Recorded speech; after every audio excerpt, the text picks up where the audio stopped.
De outro lado, esquecendo-se de si mesmo e do seu passado trabalho e olhando para frente, aparecia-lhe cada vez mais clara a radiosa visão do futuro do mundo, que viveria em maiores medidas, com a sua mesma lei, a sua mesma pequena experiência. Quantas lutas, trabalhos e perigos desfeitos! Mas a vitória final estava garantida. Via as forças em ação no destino do mundo, observava a direção dos impulsos, e as sementes, apesar das dificuldades, deviam amadurecer. E via esplender, no alto, o triunfo do espírito, via realizada a utopia, compreendendo que o Evangelho não o enganara e não enganava o mundo e que o reino dos céus anunciado por Cristo desceria verdadeiramente à terra. O futuro biológico dos povos não está apenas no progresso econômico, social, científico, cultural mas sobretudo na ascensão espiritual e moral que é a base de todas as outras ascensões, sem a qual essas não poderão se suster. Via, agora, frutificar o sangue dos mártires, o tormento dos incompreendidos, o cansaço dos solitários repudiados e condenados. Vi os ideais, depois de tanta luta e tantas quedas, realizados numa humanidade melhor para a qual o inferno terrestre se transformara num paraíso terrestre. Então, também para o homem o trabalho estaria terminado e ela poderia se comprazer na contemplação de sua obra e, junto à conclusão de seu destino humano, entregá-la nas mãos de Deus, dizendo: Eis, Senhor, obedeci às tuas ordens. O teu pensamento está realizado, a obra que me confiaste está pronta. O teu operário, ao fim de sua jornada no mundo, entrega-te. O caos se tornou ordem. Carreguei tanto a tua cruz que a dor se transformou em alegria. Tanto errei que a ignorância se transformou em sabedoria. Tantas vezes caí que o mal se transformou em bem. Tanto caminhei que cheguei ao fim e te encontrei. Retomei, com meu trabalho, o caminho da redenção. Agora, o antagonismo entre a terra e o céu já não terá sentido. Cairá e ambos se confundirão num único abraço para que a redenção se complete. Terminará a grande ilusão do mundo. A figura de Cristo brilhará na glória dos céus, triunfante e vitoriosa. Neste triunfo longínquo o nosso personagem via reviver o seu sacrifício, sua pequena contribuição, dada com tanta fé, com toda paixão, com tanto trabalho e sem restrições. Nesta visão ele podia morrer satisfeito, agora que seu caminho chegava ao fim. Via tudo reviver ao longe, no tempo, nas gerações futuras. Seu egoísmo dilatado eclodira no altruísmo e não era aquela utopia que o mundo julgava. Em verdade, ele renascia e revivia nos outros. O altruísmo não fora vão, nem mesmo para ele. Haver se dado não fora perda, mas lucro. O maior rendimento lhe vinha justamente da segunda parte de sua vida, na qual se esquecera de si mesmo para se ocupar apenas do bem alheio. No triunfo das gerações futuras ele revalorizava o seu trabalho e se reencontrava. Compreendia agora que o amor e não o ódio, o bem e não o mal, são a verdadeira lei da vida, tão fundamente potente e irresistível que supera todos os obstáculos. Compreendia que aquela lei é a espinha dorsal do organismo do mundo, a estrada real sobre a qual caminha e avança a evolução. Compreendia a vaidade final do contínuo esforço das trevas para vencer a luz. Compreendia que os assaltos do mal e a queda do homem não eram senão pequenos episódios ante uma ordem maior que dizia: progresso e amor. Compreendia que deste se esperava a vitória final, não obstante as resistências e os sofrimentos. Sua vida terminara como se termina um processo experimental do que ele tivera lúcida consciência em sua significação interior. Seguir o seu caminho pelas imponderáveis estradas do espírito e com os métodos e as diretrizes objetivas da ciência positiva. Viver o fenômeno do seu destino sempre controlando o seu desenvolvimento. Chegado à última fase, estava diante do resultado final, para ele, a significação de sua vida e para o leitor talvez a conclusão do livro. Este resultado diz que quem vence na vida não são as forças negativas e destrutivas, mas as que afirmam e constroem. A luta será longa e terrível, a fadiga enorme, os assaltos atrozes, os obstáculos tenazes, mas ao fim, o bem e a luz triunfarão, porque o homem é feito para o bem e para a luz e não para o mal e para as trevas que ele sente, com inflexível instinto, como sendo a sua infelicidade e a sua mais triste condenação. A moral de sua vida, como a deste livro, é que o mal está contido entre os limites do bem, somente permitido para os fins do bem, que diante do verdadeiro Deus do bem não há um contra-Deus do mal. O dualismo é apenas humano, transitório e aparente, é um contraste necessário para permitir o movimento ascensional. Mas no centro, na substância, reina um único princípio, e seria absurdo que ele abrigasse o germe de sua própria destruição. Um Deus que tem que dizer para lutar frente a frente com um contra-Deus já não é Deus, é uma graduação de potências diretoras, seria politeísmo. O bem vence. O bem é o padrão. Há, sem dúvida, no universo, uma grande lei de dualidade segundo a qual tudo que existe é composto de duas partes que se completam, dois impulsos contrários que se equilibram. Cada unidade é dada por este par de forças que é um contraste e um acordo e que está na base da existência. Mas, se cada coisa e cada conceito tem o seu oposto, os dois termos não têm a mesma força. O termo afirmativo está na direção da evolução e da vida, o termo negativo é contrário. O primeiro segue a corrente, o segundo é resistente. Não bastante este fundamental antagonismo, necessário para o trabalho do progresso, quem está destinado a vencer, dada a construção orgânica do universo, não é o mal, mas o bem, não as trevas, mas a luz, não a dor, mas a alegria, não é o não, negador e destruidor de Satanás, mas é o sim, a afirmação construtora e criadora de Deus. Esta é a conclusão da vida e do livro. Aqueles que concluíram ao contrário pertencem às forças negativas, satânicas, de destruição. Este livro é construtivo. Não demole negando, mas cria afirmando. Está do lado de Deus. De tanta dor nasce para o nosso homem, para si para o mundo, o mais radioso otimismo. Estas afirmações, feitas com tanta segurança e firmeza, baseadas na experiência, servem de conforto aos que lutam e sofrem pelo bem. Se outras vidas e outros livros querem concluir em contrário, isto quer dizer que o homem tem a liberdade de fechar os olhos para não ver e de se mutilar e suicidar para não progredir. Mas quem nega destrói primeiramente a si mesmo, dirige-se à morte e não à vida. E as trevas são terríveis e a descida é espantosa para o ser que foi feito para subir. Os que têm olhos amam a luz e quem tem pernas precisa caminhar. A evolução dirige-se para a alegria e a vida, a involução se dirige à dor e à morte. A caminhada humana do nosso personagem chegava ao fim. Ele é compreender e viver em plena consciência, como indivíduo por si depois pela coletividade. Compreender o momento histórico em que viver e procurar integrar-se plenamente nele. Harmonizar-se não só com as forças do seu destino, mas também com as que operam o destino do mundo. Considerava esta areia sutil dos homens que formam os povos, como as praias do oceano sobre as quais se abatem as grandes ondas da história. E essa areia recebe e registra a marca dos grandes golpes dos gênios, das revoluções, das reformas sociais.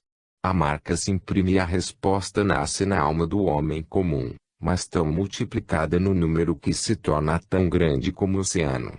A alma é memória conservadora, acumuladora e elaboradora. É a grande reserva biológica da qual tudo nasce e a qual tudo chega e se estampa. Tudo que se vive permanece este imenso reservatório de registração, de experiência, de sabedoria e de valores biológicos como uma síntese constante de vida que depois renasce a cada passo na vida e para a vida. Quem nela atirar uma semente, reviverá com ela. O passado é uma força criada por nós, que ressurge sempre, indestrutível no destino individual como no coletivo. Bem e mal, vitória e derrota, mérito e culpa, tudo se escreve no sangue dos povos e forma o patrimônio da própria riqueza ou o fardo dos próprios débitos. Tudo volta a nós, como uma onda propícia ao inimigo e temos que suportar e esgotar. O nosso passado nos segue e nos persegue e não haverá paz senão quando vier exaustão. É esta fatal solidariedade que encadeia uma outra às gerações, como no indivíduo liga os vários momentos de sua vida. Quem no passado concebeu um ideal, seja ele homem ou povo, moveu uma força naquela direção, cedo ou tarde verá que ela ressurge, ativa, para se realizar, ajudando a elevar-se até aquele tipo. A concepção ideal é um impulso que, uma vez excitado, tem irresistível tendência para se realizar. E assim, de modelo em modelo, se faz a escalada para a evolução. Aos povos sem ideal falta também a capacidade de plasmar o futuro, falta o impulso do progresso, falta a linha vital da renovação e do aperfeiçoamento. Os povos que não têm um alvo sempre mais alto para atingir, são povos incapazes de ascender, sem futuro, destinados à desaparição. Quem se fecha, morre. Onde falta o ideal à frente da vida, os povos não têm história e são inexoravelmente sobrepujados e submersos. No caso de sua vida, o nosso personagem olhava em torno. Via que, apesar de tudo, o mundo lutava para avançar, tentando realizar a justiça social, em direção a um novo estado orgânico harmônico, moral, consciente. Era este o trabalho construtivo que se cumpria em sua hora histórica. A nova realidade se preparava, estava iminente. Na plena consciência do momento, ele dera sua pequena contribuição apesar de todas as dificuldades, lutando e sofrendo na sua dura vida de trabalho. E nessa semente ele sobrevivia. Sua missão era, portanto, verdadeira, ele a cumprirá e seu destino se desenvolverá logicamente até o fim. Apesar de todas as tentações, jamais renegara Cristo e Cristo não o traíra. A árdua experiência evangélica dera resultado. O bem vencera contra todas as forças do mal. O ideal não fora utopia, permanecia, contra todas as negativas do mundo. Isso dera uma grande luz à sua pobre vida, transfigurando as provas e as dores, dando-lhe uma significação potente e uma altíssima finalidade. Estas conclusões lhe vinham dos fatos, da realidade de uma vida que fora vivida no mundo, uma vida que o conhecia bem, por tê-lo enfrentado. Seguira pelo caminho do espírito como força viva e vital. E agora levava consigo o resultado moral desta gigantesca experiência.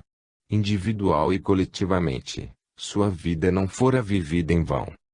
Percorrera corajosamente até o fim o caminho da cruz, vencendo todos os obstáculos e todas as resistências. Compreendera e vivera a fatalidade da lei biológica da cruz, sem o qual o ideal não desce à terra. Mas tinha, depois de tanto lutar e sofrer, compreendido por fim a fatal continuação e conclusão daquela lei, viver a fatal conclusão do ciclo que, a todos os que têm a coragem e a força de segui-lo até o fim irresistível e inexorável, impõe esta conclusão: ressurreição. 29. Adeus à irmã dor. Sem dor não há salvação. Passaram-se anos e o nosso personagem prosseguiu fielmente o caminho traçado. Continuou corajosamente a sua luta para aplicar, não obstante a resistência do mundo, a lei do amor no reino da força. Mas isto o cansava sempre e o obrigava a repousos, pela necessidade de recuperação material e espiritual. Tornava-se-lhe extenuante descer a atmosfera sufocante do mundo que o negava, o aturdia, o despedaçava com impressões baixas e choques violentos. Ao desencadear-se brutal das suas forças, aquela alma de hipersensível, cada vez mais refinada na dor, onde as menores vibrações eram como ciclones, parecia estar sendo esfolada viva. Morria de cansaço, exausto de trabalho e de sofrimento, num martírio lento e profundo vivido em plena consciência, sentido e assimilado a cada minuto. Dera em holocausto tudo o que podia dar. Mas que sacrifício da vida! Ofereceu consumir-se gota a gota para que sua existência não fosse uma fácil fuga em dolores sem resultados para os outros, mas fosse, para si e para os demais, obra tenaz de reconstrução espiritual. Superada a sensualidade, o amor era nele sacrifício e viril força criadora. Para a satisfação de sua consciência, reconhecia ter seguido o caminho máximo entre todos os que o determinismo de seu destino, dentro do vasto destino humano, poderia permitir. Mas a excessiva tensão de trabalho com a qual ele, dada a sua riqueza, tinha continuado a dar-se a si mesmo, acabara por estraçalhar a resistência orgânica de sua robusta constituição. Assim ele morria, talvez com alguns anos de antecipação, por haver pedido demais as suas forças. Morria de fadiga e sem riqueza, mas amado por todos e imensamente contente. Morria dizendo a Deus: mais que isto não posso, mais do que isto não soube fazer e não pude dar. Compreendia agora que toda sua dedicação não podia mudar o curso das coisas, precipitando o fenômeno evolutivo do mundo, nem eximir a terra do trabalho da ascensão e das sanções das leis terrestres, nem impedir que as consequências de tantas violações devessem ser inexoravelmente pagas. Dera o exemplo e o auxílio, mas não podia forçar a liberdade humana e nem tornar gratuita a redenção. Para se redimir, também o mundo deveria livremente compreender por si, com trabalho, embora com a ajuda de Deus. No entanto, aquele desprendimento e esgotamento num trabalho para o bem dos outros, aquele constante espírito de sacrifício na sua descida, aquela renúncia aos bens do céu para receber a cruz da terra, não interrompera, mas apressara a sua maturação interior, que se fazia mais profunda e intensa e lhe abria, com a sensibilidade sempre mais clara, como que uma nova vista sobre o céu. Este último trabalho fora para ele qual uma maceração contínua que o deixava agora não é só em profunda prostração física, mas também em exultante luminosidade espiritual. Em algum pouso, nos longos e verdes silêncios de sua mística úmbria, a maturação interior parecia-lhe às vezes inesperada e o surpreendia como revelação. O corpo estava exausto, afastava-se da vida, mas o espírito estava lépido, reforçava-se, aproximava-se da vida. O seu espírito dinâmico estava cada vez mais luminoso e vibrante.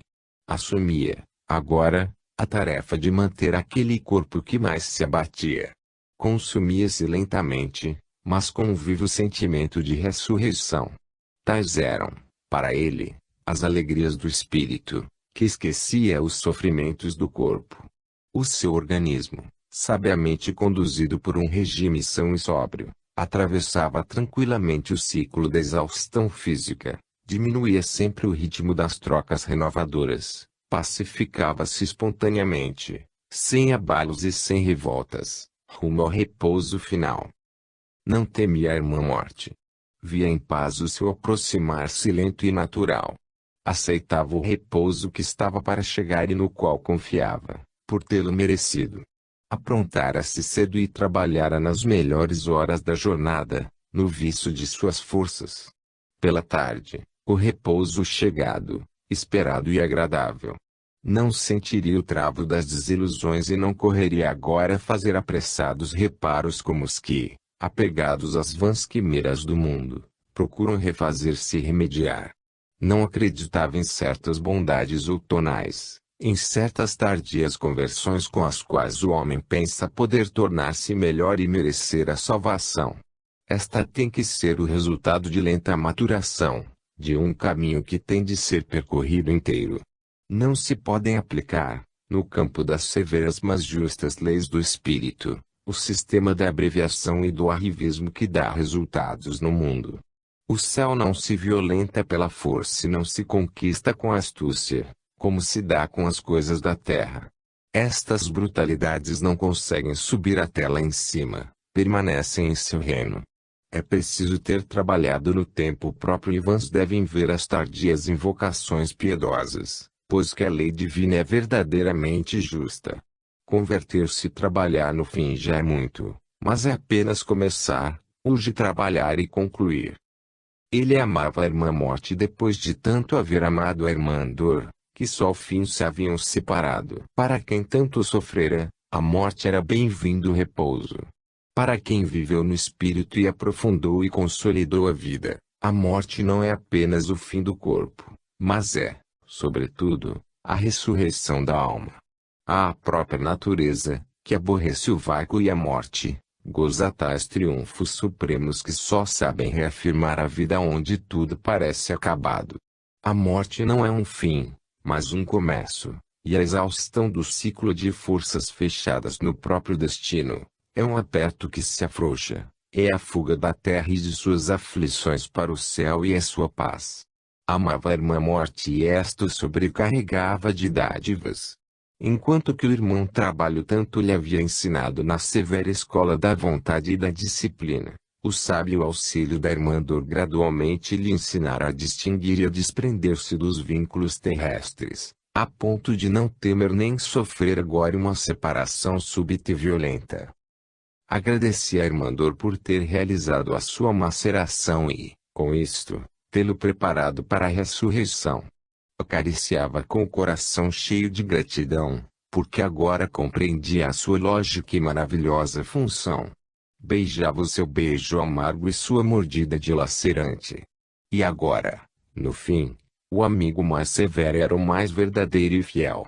Agora que recolhia os frutos, podia concluir experimentalmente que a sua concepção da dor, oposta à concepção do mundo, demonstrava-se inteiramente verdadeira e ele podia cantar vitória contra o mundo. No entanto, quanto àquela dor lhe parecera dura e inimiga ao princípio.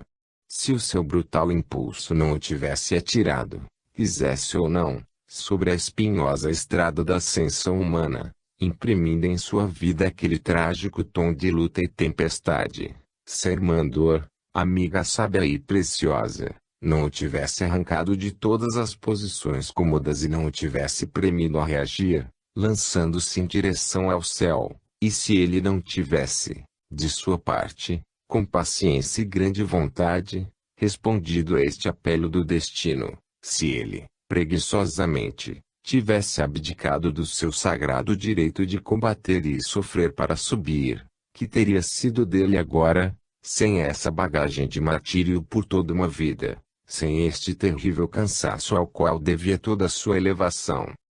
Que vazia e triste conclusão seria de seu caminho terreno se tudo tivesse andado bem como se deseja, sem o peso das provas e os salutares golpes da irmã Dor.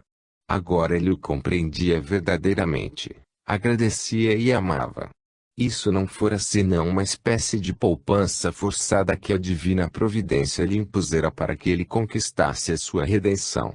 Fora uma espécie de trabalho extraordinário ao lado da natural tarefa da vida, destinado a pagar o seguro obrigatório de sua felicidade futura. Tudo aceitara sem se rebelar, sabendo sofrer o fora um grande economizador e era agora rico em capital espiritual. Acumulara tanto que uma chuva de ouro lhe caía em torno. Do lado de fora estava sempre a algazarra humana. Mas por dentro, que festa diante da morte, que tripúdio sobre a dor, que estupendo canto de vida. Por dentro havia a carícia e o sorriso de Deus que transforma em alegria cada sofrimento. Encontrava-se na sensação estupefaciente da transmutação da dor na alegria divina. A irmã Dor, cumprida a maravilhosa tarefa de lhe plasmar a alma, e ele, abraçando-a cheio de gratidão, dava-lhe adeus. A dor o havia ajudado a demolir lenta e profundamente a sua animalidade, que ele podia agora abandonar de modo definitivo sem sofrimento.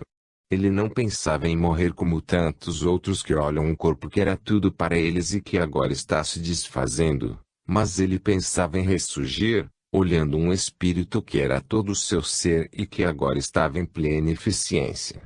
A sua mente, com a qual tanto trabalhara, reforçada por contínua atividade, permanecia límpida e ágil porque desde algum tempo para ela se transportara ao centro de sua vitalidade.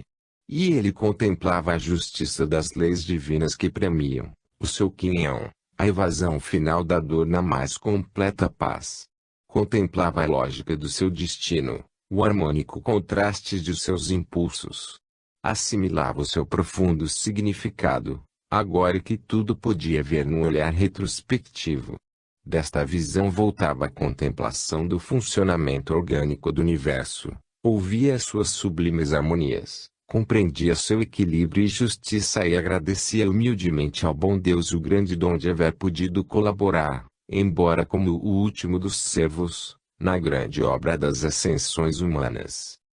Ele tudo dera de si, e agora, ao finalizar a sua vida, meditada no maravilhoso fenômeno da transmutação da dor, na evasão final de sua constrição. Este fenômeno, que afinal é muito simples e que o nosso personagem no final de sua experiência vivia, teve sua comprovação, parece um mistério para a mente humana porque o mundo hoje perdeu completamente a noção do que significa a dor.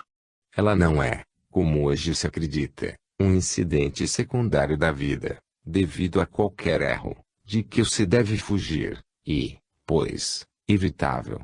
A dor é a chave da vida, a sua nota fundamental, o mais ativo agente de reações, plasmador de qualidades, é a sua mais alta e fecunda escola, a indispensável e insubstituível mola do progresso, ou seja, a ascensão para Deus, que é o alvo da vida.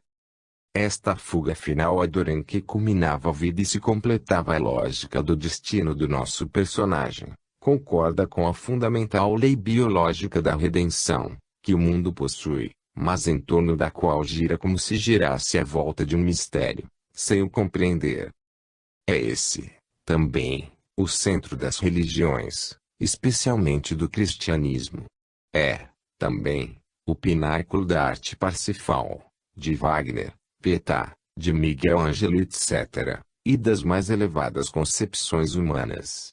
E esta lei diz que, estando o nosso atual universo em fase evolutiva, isto é, reconstrutiva do caos a Deus, de uma ordem perdida queda dos anjos, precedente período involutivo, a dor, sendo exatamente o agente desta construção e base da redenção, é com ela e por ela o conteúdo fundamental da nossa vida.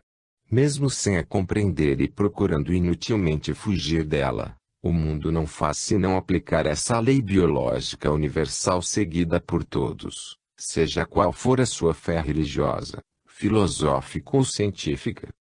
Parece em verdade que, de acordo com as conhecidas lendas bíblicas, que devem ter um sentido profundo, uma maravilhosa ordem primitiva foi uma vez tragicamente desfeita, deixando o universo rolar num caos que o levou às antípodas do ser, do bem ao mal, da felicidade ao sofrimento, da luz às trevas, de Deus a Satanás.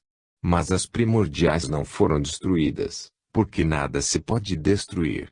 Apenas se confundiram numa horrenda desordem infernal. Não restou ao ser outro caminho senão reconstruir tudo através de infinitas tentativas, falências e dores. Isto, por uma lógica, justa e exata lei de equilíbrio. Assim, se a espinha dorsal da vida é a evolução, esta não se pode realizar senão à custa de um trabalho que pertence ao ser, uma laboriosa tensão reconstrutora de felicidade na ordem, que se chama trabalho e dor, sem os quais não se pode refazer o caminho perdido, ou seria viver inutilmente. É assim que o profundo conteúdo da existência, o seu volume biológico é o de um esforço, penoso mas frutífero e justamente remunerado por conquista correspondente. É, pois, absurdo que o mundo que não conhece as leis da vida, creia que poderá fugir à dor pelo fácil caminho do prazer materialista e egoísta que involui, desce, caminha para a desordem, para a matéria onde está, justamente, a sede da dor. Ao passo que a liberação não se pode encontrar senão na laboriosa reconstrução do progresso, no doloroso trabalho de ascese que evolui, levando àquela ordem, harmonia, bondade, paz, união na qual somente o atual satânico sofrimento do decaído poderá reencontrar, redimindo-se, a suprema alegria de Deus. O homem, impelido pelo seu instinto de felicidade, Atira-se ao baixo prazer epicurista, mas sua natureza evolui e leva-o para a dor. Assim o mundo, iludido, na verdade se atira para a dor, ficando-lhe sujeito, em vez de se libertar dela. Aí está o erro. O momento de felicidade dura pouco e paga-se caro. Isso não quer dizer que a vida não seja feita para alegria, uma alegria sempre maior. Apenas, esta tende a ser ganha por um trabalho proporcional. E é lógico e honesto que entre o homem e a felicidade que o espera, haja esta justa necessidade de a conquistar. Justamente por isso, as fáceis e baixas alegrias que se voltam para o passado biológico, descendo do espírito à matéria, e que parecem cômodas usurpações, são, em realidade, uma traição. A lei justa exige um adequado trabalho para conceder a compensação merecida. Só se foge a dor trabalhando para evoluir para alegrias mais altas e não se abandonando ao prazer que arrasta alegrias mais baixas. É este o mecanismo da lei reconstrutora que se chama evolução. Sua primeira característica é que esta rude mas honesta lei de redenção é dever e herança de cada ser em cada plano de vida, desde o mineral ao super-homem. É a cansativa forma de existência para os mais afastados irmãos da vida universal. Essa lei está presente em todos os tempos e lugares, de modo que na raiz de cada gênese criadora há sempre um íntimo trabalho de contração e despedaçamento daquele eu egoísta que se limita no sacrifício, se demole na renúncia. A redução por compensação, lei de equilíbrio, da primitiva culpa e que as conhecidas lendas definem como orgulho. Assim, não há criação, ou seja, reconstrução de ordem e excesso, senão através da dor com que se deve pagar o perdido e reconquistá-lo. As revoluções telúricas não se assemelham a titânicos esforços imobilizados, de ciclópicos movimentos, qual o doloroso trabalho da informe nebulosa para se transformar em Sol e planetas. E a própria multiplicação celular primitiva, por cisão, não parece conter um primeiro rudimento de sacrifício altruístico do eu egocêntrico que se despedaça e se dá em favor de outros egoísmos. E acima, até o doloroso parto físico da mulher, ao atormentado parto espiritual do gênio, até a redenção que Cristo não pôde realizar senão sobre a cruz, não se trata, sempre, da mesma lei. Lei tão universal que nem mesmo o mais elevado dos seres a ela se pode furtar. Os próprios fatos confirmam que o princípio construtor não pode vencer e sair do princípio de destruição no qual se precipitou, senão por meio de um trabalho que se chama dor. Sem isso não se gera vida nova contra a morte, bem novo contra o mal, felicidade nova contra o sofrimento, luz nova contra as trevas, ordem nova contra a desordem. Sem dor não se evolui, não se reconstrói, não se reconquista o paraíso perdido, não se escapa do caminho da descida. Eis a titânica ideia fundamental e biologicamente central, que está no ápice das concepções humanas, o mistério do sacrifício pela redenção. Eis o que significa amargo cálice, refusão de sangue. Eis a função biológica do holocausto. Eis o que nos diz o heróico grito dos mártires, os campeões da lei, que antes de todos dão o exemplo. Também nos diz que não é através da dor alheia, que foi exemplo e não comodidade para os medrosos, que se pode conseguir a própria redenção. Mas só através da própria dor, tudo vivido, compreendido, assimilado, ou seja, dor consciente e sábio instrumento de construção espiritual. Eis o profundo significado dos conceitos de expiação, imolação, vítima, sacrifício etc. Implícita nestas causas maiores da dor está a causa menor do erro, que exige contínua correção e compensação. Erro inevitável porque o trabalho de reconstrução é também reconquista de luz e de conhecimento e se realiza nas trevas e na ignorância. Ninguém evolui senão através de incertezas, das tentativas e dos erros. O homem comum age, em geral, sem nada saber das consequências, move-se ao acaso, ignorante de suas relações com o funcionamento orgânico do universo. Às vezes, A má vontade soma-se à ignorância como causa de desordem que implica uma parada, um retrocesso e tudo se espia com o sofrimento, um mal do qual para se livrar e ressurgir é preciso enfrentar novos trabalhos e novas dores. As causas gerais da dor juntam-se, assim, o erro e a culpa do homem que deseja evadir-se rebelando-se, violentando e atirando-se fora do caminho. Então, é preciso pagar por tudo, pois que não se pode anular a lógica e justa lei de responsabilidade e de equilíbrio na qual dar e receber devem se compensar exatamente em forma de alegria e de dor própria, lei estampada no instinto que sabe que cada erro ou culpa deve ser pago.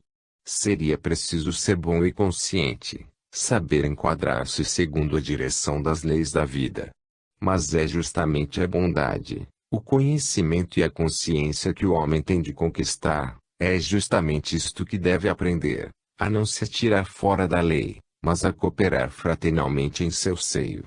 Assim, não resta ao homem senão debater-se, pecando e espiando, errando e corrigindo-se, rebelando-se e sofrendo, até saber encontrar por si, à força de penas e tentativas, o único caminho de evasão e de solução para a dor. Dados estes princípios, dor e amor são os ingredientes necessários ao fenômeno da gênese reconstrutiva e da criação evolutiva. Só o sacrifício, que é contração e morte, pode nascer a vida, a expansão, o progresso. E é importante que, nas raízes do ser, o princípio que tem a chave da criação e da vida, seja o princípio feminino. Tal é o princípio da gênese que, num imenso amplexo aperta em si, fecha e protege toda a luta seletiva e evolutiva do princípio masculino. No mecanismo do funcionamento desta lei, alegria não é senão um descanso para o trabalho de subir, repouso e encorajamento para que o ser não renuncie à ascensão e retroceda, atirando-se à anulação. O prazer está no estômago, no sentimento, no pensamento, de acordo com as três leis a que pertence o homem. Mas vai sempre em frente, seja individual, coletiva ou espiritual. Aquele perfeito júbilo de São Francisco que parece a mais absurda inversão dos valores humanos, não é senão a alegria do mais elevado reconstrutor. Por estas leis, tudo o que é ascensão e progresso é também evasão da dor, porque é elevação para Deus que é alegria, e afastamento do baixo, que é dor, o abandono do caos e reconstrução da ordem, é pagamento de débito, é restauração de equilíbrio segundo a divina lei de justiça. A felicidade, então, apresenta-se como um bem que se espera, já conhecido, mas não possuído e que é reconquistado. O Evangelho, especialmente em sua ordem suprema, ama o teu próximo, é um princípio de coordenação social que limita a liberdade desenfreada, guiando-a para a colaboração fecunda, a paz fraternal e a grandiosa harmonia de Deus. Assim se explica, então, o fenômeno da transmutação da dor que o nosso personagem agora vivia. Compreendido o verdadeiro sentido da vida que o mundo ignora, ele dera o seu óbolo para a reconstrução e agora a grande lei de redenção, sempre verdadeira, tanto individual como coletivamente, atuava em seu destino. Ele fizera mais ainda, exaurida a própria dor, dedicara-se à dor alheia, o único caminho para subir ainda, depois de se haver reconstruído a si mesmo, dava-se à reconstrução dos outros, assumindo a fadiga alheia. Toda a sua vida avançara pelo grande caminho da evolução, segundo o exemplo dos verdadeiros e grandes reconstrutores. Era bem natural, agora, que as mesmas divinas leis biológicas que ele seguira, fossem com ele e, como forças ativas, o elevassem à felicidade pelos seus justos e férreos equilíbrios, expressão do pensamento de Deus. Era natural que agora a dor desaparecesse do seu horizonte, reabsorvida por si mesma no seu automático processo de autodestruição que é a mais justa, sábia e boa de todas as rudes leis da vida. Tudo isso ele compreendia e meditava, avizinhando-se da morte, vendo estes mistérios, descobertos e atuando em si, segundo a lei, Sentia cumprir-se a significação profunda de sua vida. Compreendia que a felicidade é de tal modo nossa que, se não quiséssemos conquistá-la, a dor ali está, pronta para agir, obrigando-nos a procurá-la e não se acomodará senão quando tivermos aprendido a encontrá-la. Compreendia que a felicidade, verdadeiramente esperada, é ganha por reação e que a dor é o estimulante dessa tão benéfica reação, ou, em outros termos, não é mais que o instrumento de formação da felicidade. Esta é a verdadeira definição da dor.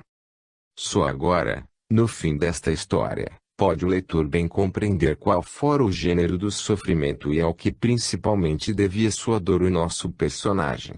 A morte lhe trará a pacificação harmônica universal, que é sintonização com os paradisíacos ritmos do divino. Vemos assim que o tormento principal de sua vida humana fora do contato lacerante, dada a sua hipersensibilidade, com a brutal, caótica, infernal dissonância terrestre. Falou-se, a princípio, de sua inadaptabilidade, de sua construção invulgar, de sua posição de desajustada em contraste com o tipo dominante, muito diferente dele pelos instintos e sentimentos.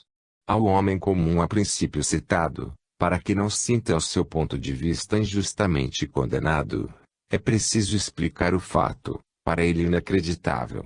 Tais tipos humanos de seção vivem em outra fase de desenvolvimento evolutivo, em posição biológica mais avançada, implicando uma sensibilidade nervosa, intelectual e moral de que os seres normais não podem fazer ideia.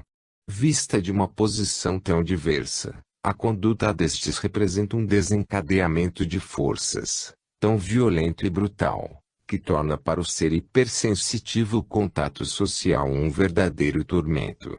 Trata-se de uma sensibilidade maior que não se pode explicar a quem não a possui, mas que se torna dolorosamente ofensiva para a conduta normal da maioria. As posições e julgamentos do personagem estão muitas vezes em função da maior sensibilidade e só por meio desta se pode compreender e explicar. Dada a sua posição, ele tinha uma quantidade de necessidades individuais e sociais refinadas e complexas, inadmissíveis para os outros, porque inconcebíveis. Daí o desajuste, causa do doloroso isolamento.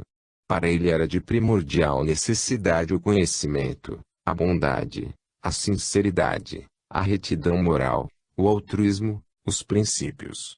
Para os outros a primeira necessidade é o prazer do estômago e do sexo, a sede de riquezas, as honras, o domínio, o egoísmo, o interesse. Impossível entender em si a prepotência do desencadeamento das forças primordiais por eles apresentadas. A qualidade evoluída e grosseira daquelas, devastavam a sua hipersensibilidade como o tufão por sobre um jardim florido. Impossível entrar em contato social, sem dano e sofrimento. Era constrangido a procurar esconder-se numa fuga da vida, porque lhe faltava a dura casca de insensibilidade e de ignorância das leis da vida, proteção contra a dor, bem como a instintiva e cega exuberância explosiva da força elementar, tão essenciais aos seres destinados à vida terrestre. E sofria em tal mundo, para ele muito selvagem, tentar o processo involutivo, o retrocesso, e que para ele era a bestialidade. Mas não conseguiu demolir-se. Sua vida era um sutil fio de energia, de capacidades vibratórias esquisitas, a tudo reagindo, feita para se harmonizar com os acordes de mundos mais refinados e elevados. No entanto, sua sensibilidade moral proibira-lhe a fuga para a mística contemplação dos céus, fazendo-o descer e ensanguentar-se no ambiente humano, o qual lhe era verdadeiro inferno. Com a sensibilidade de um anjo, levou a cansativa vida do bruto, forçado a esbanjar em torrentes a sua refinada energia, até a exaustão. Agora o leitor poderá compreender o martírio que foi para o nosso personagem o irmanar-se aos seus semelhantes, cingindo-se à lei evangélica, ama o teu semelhante, que heróico holocausto e que lenta e profunda agonia aquele martírio representou, até o esgotamento, Que desespero final representou a dedicação do ser assim hipersensível, e que direito isso tudo agora lhe dava, consumado o martírio que o conduzia para diante da morte, de poder finalmente fugir da terra e de seus infernais contrastes para o paradisíaco ritmo dos céus, sua verdadeira pátria.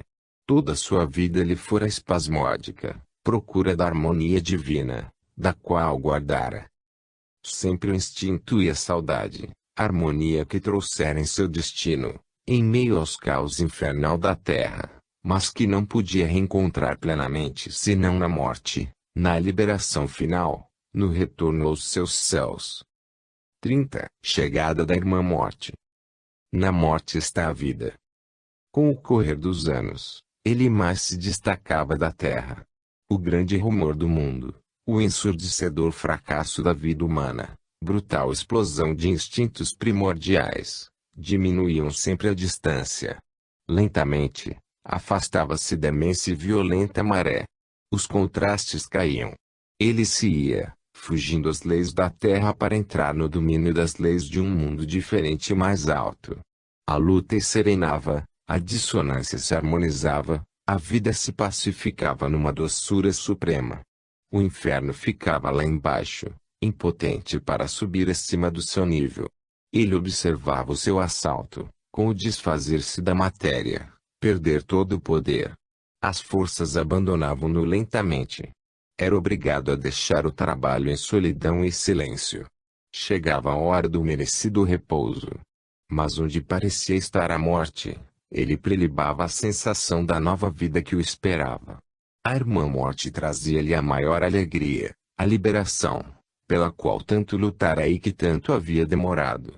A prova fora longa, tenaz, inexorável, mas o navegante sem repouso, o peregrino do amor e da paixão chegava finalmente ao porto. Desfaziam-se-lhe todos os nós do destino, caía a sua dor. Sentia iminente o desabamento dos valores do mundo que o perseguira e onde fora um vencido e vir aparecer e realizar-se para ele a lei do céu. Ao dia dos outros, que fora a sua noite, sucedia agora ao seu dia, que era a noite dos outros. Com o gradual enfraquecer do corpo o dia se fazia mais claro. Ao passo que o organismo se abatia em prostração profunda, acendia-se-lhe no espírito uma luz cada vez mais intensa. Todas as suas sensações lhe confirmavam a realidade da mais alta continuação de si mesmo, da ressurreição além da terra e da morte. Ao invés de se sentir despenhar nas trevas, acentuava-se nele o pressentimento de horas intensas.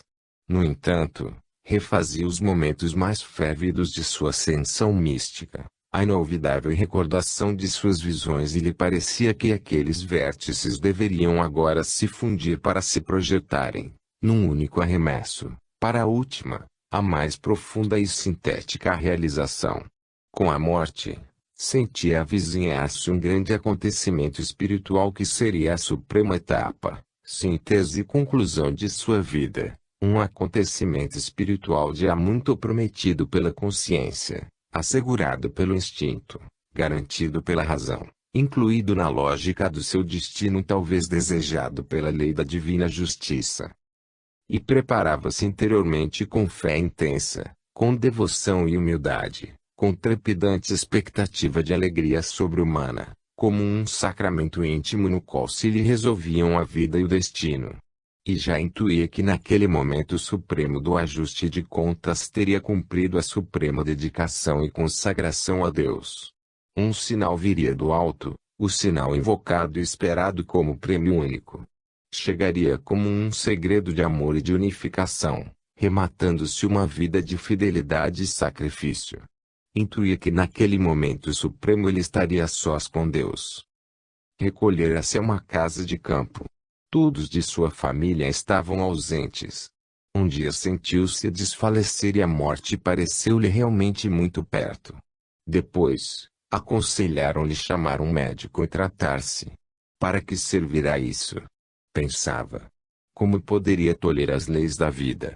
Para que trazer para junto dele o supremo incômodo da ciência da matéria, justamente no momento de maior importância para o espírito? Para que chamar estranhos a fim de lhes ouvir palavras de vão encorajamento e a cortês mentira que, por má compreendida piedade, sustém e procura assegurar a continuidade da vida, enquanto ele bem sabia que o contrário é que era certo e que isso lhe era agradável. Já se habituara a falar de si mesmo com as forças da natureza, como se habituara a falar sinceramente de si com Deus.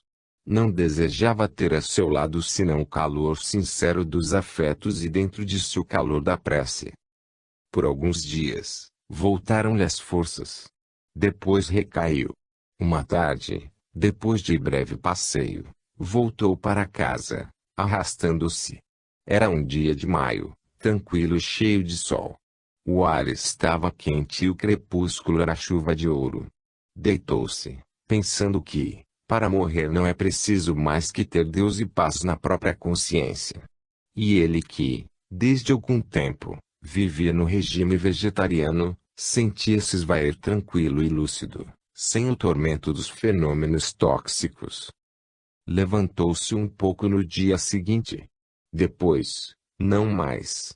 Na tarde do terceiro dia depois de sua recaída, estava sentado no leito, apoiado a vários travesseiros e, através dos vidros da janela via o sol descer lentamente sobre as colinas e o seu esplendor refletido no rio que serpenteava pelo vale. Quanta paz na natureza! Quanta paz em sua alma! Quanto esperara e sonhara este último repouso, e como lhe era grato recordar agora o longo trabalho, as numerosas quedas e ressurreições e todos os conflitos de uma vida de dor, de luta, de contrastes. Quantas vezes o haviam maltratado mesmo sem o compreender, incapazes de proceder de outro modo. Quanto o haviam feito sofrer injustamente, decerto por incompreensão, tão seguros, enérgicos, armados de justiça eram os seus juízes. Recordava quantos o haviam espolhado porque era desinteressado, insultado, porque era humilde, explorado, porque era generoso. Tinham-no privado até do fruto do seu trabalho, tinham-no expulsado de sua própria casa e riram-lhe na cara porque não quisera revoltar-se e defender-se.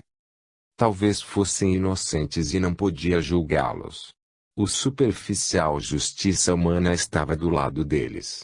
Talvez fossem simplesmente a expressão de forças involuídas e inconscientes, que ele, por sua única culpa, merecera encontrar em seu destino. Talvez não fossem maus e só lhe pareceram assim porque não compreendiam e no fundo a culpa era sua, porque ele é que era diferente dos outros. Que podiam emanar e dar de si senão o que eram e o que tinham dentro de si. Tinham culpa de serem evoluídos. Não seria, ao contrário, um destino de expiação que formara aquele caminho de dolorosa incompreensão. E então repetia as grandes palavras de Cristo: Pai, perdoa-lhes, porque não sabem o que fazem. E acrescentava: Senhor, perdoa-me, porque não os compreendi e tomei por maldade o que era apenas imaturidade. O tempo resolvera os dolorosos antagonismos, deixando em sua alma como benéfico resíduo, qual nova riqueza, a luz de ter compreendido os seus semelhantes e a doçura de os haver perdoado. Com a alma em paz com todos, repousava e orava. A descida ao mundo estava completa. Em seu espírito tudo era, agora, profunda harmonia. Entregava a Deus a obra de sua vida, repetindo a frase habitual: Senhor, sou o teu servo e mais nada mais peço senão isto. Dissera por toda a vida, ao fim de cada dia. Repetia agora, ao fim da mais longa jornada terrestre. E acrescentava a grande prece: Senhor, perdoa-nos as nossas dívidas, assim como nós as perdoamos aos nossos devedores. Seu pensamento final era de amor, sua última palavra, de perdão. A inveja das rivalidades humanas não se apossara jamais de sua alma. Jamais se ligara a alguém com tais sentimentos e nada aprendia aqui embaixo. Procurara sempre perdoar aos que o haviam feito sofrer e lhe haviam pago o bem com o mal, pois acreditava que o perdão era a primeira qualidade dos verdadeiros seguidores de Cristo. Este perdão evangélico não é, como talvez se acredite, uma fraqueza encobrindo impotência e covardia. É consciência da ordem e da lei de Deus e cuja sanção não se foge. E quanto menos o homem reage, usurpando a Deus o direito de julgar e punir, passando assim para a parte dos devedores, tanto mais as leis reagem em sua defesa.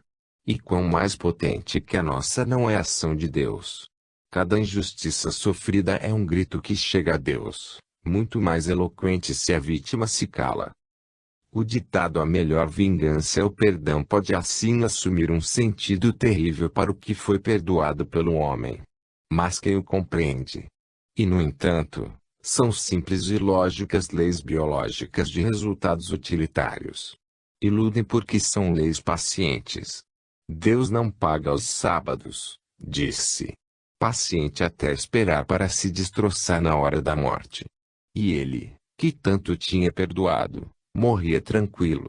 A pacificação universal e total do seu ser, a profunda harmonização no amor fraternal de Cristo sintonizava-o com o ritmo paradisíaco dos céus que já se abriam para o absorver em ritmo de suprema felicidade. Já o seu olhar se afastava da terra.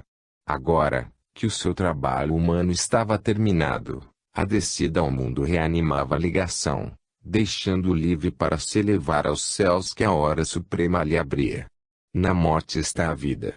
Verdade é um tempo do mundo biológico como do espiritual. Em cada caso, na economia do universo, a morte é uma ressurreição. E ele preparava-se para a sua ressurreição. O que havia de humano em sua vida estava agora morto e destruído e tudo continuava vivo e presente, indiscutivelmente estampado na experiência de sua alma. O sufocante atmosfera da Terra estava agora muito longe. Ele trabalhara nela com todas as forças. Agora que os vínculos do destino se soltavam, ele podia reencontrar o seu verdadeiro mundo no espírito. Aquela realidade terrestre, atravessada com tanto sacrifício, aparecia-lhe agora afastada e irreal como um sonho. E a sua longa vida estava vivida e encerrada.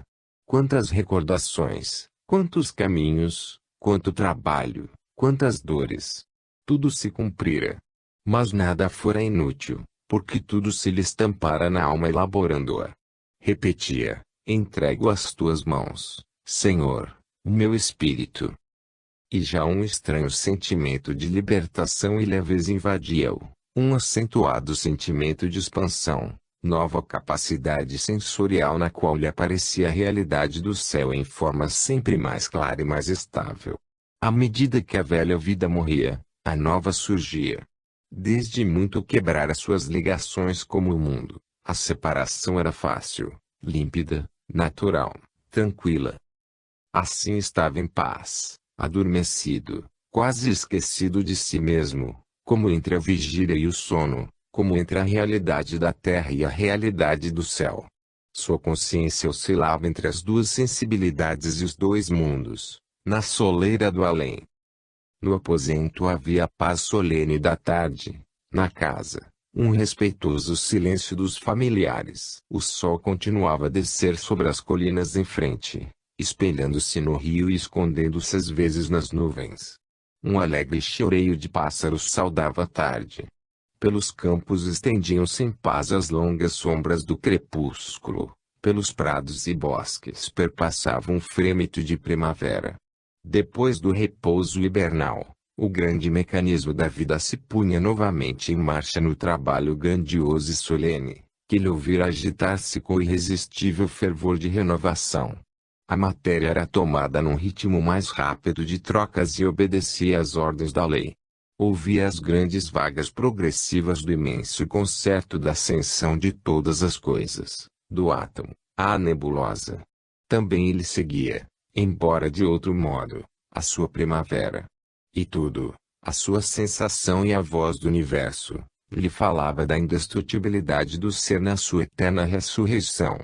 Ante esta visão, ele levava em seu coração um hino de gratidão a Deus, pela maravilhosa harmonia da criação. Chegado ao alto desta contemplação, o seu pensamento reencontrava Cristo, reaparecia-lhe a visão daquela triste tarde de inverno, quando tanto sentira próximo. Revia o Cristo de tantas faces, Curvados sobre as infinitas dores dos homens, junto a cada dor a sua face diversamente consoladora. Ouvia, não mais o regir imenso da terra e do céu, mas a voz toda humana que lhe dizia: ama o teu próximo, supremo desejo de Cristo na luta das paixões. E as duas visões cantavam para sua alma arrebatada a mesma música divina.